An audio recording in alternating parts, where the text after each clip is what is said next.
Gərginlik, stres və təzyiq, sertifikasiya kimə lazımdır?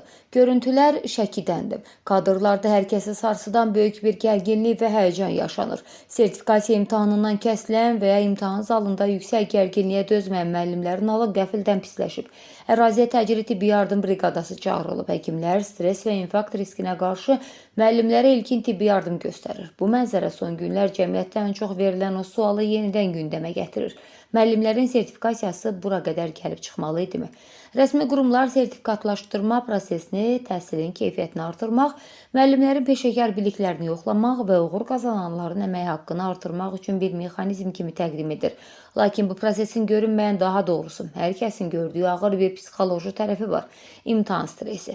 İllərini bu peşəyə vermiş, minlərlə şagird yetişdirmiş yaşlı müəllimlərin bir neçə saatlıq test imtahanı ilə sınağa çəkilməsi onlarda ağır mənəvi və psixoloji gərginlik yaradır. Ekspertlər və cəmiyyət soruşur. Ömrünü məktəbə həsr edən, təqaüd yaşına az qalmış müəllimləri bu qədər gərginlik və təzyiq altında salmağa həqiqətən ehtiyac varmı? Kompüter qarşısında yaşanan saniyələrin gətirdiyi həyəcan təkcə balları yox, həm də insan sağlamlığını sıfıra indirir. Şəkidə baş verən bu hadisə imtahan sistemindəki psixoloji yanaşmanın və yaş faktorunun yenidən nəzərdən keçirilməsinin vacibliyini növbəti dəfə sübut edir. Təhsil keyfiyyətini yüksəltmək naminə müəllimlərin sağlamlığını riskə atmaq nə dərəcədə doğrudur? Suallar çox, Şəkidən gələn görüntülər isə düşündürücüdür.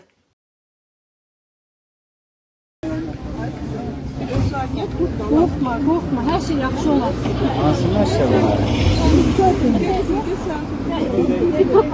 Bunların tərzgin işləyir.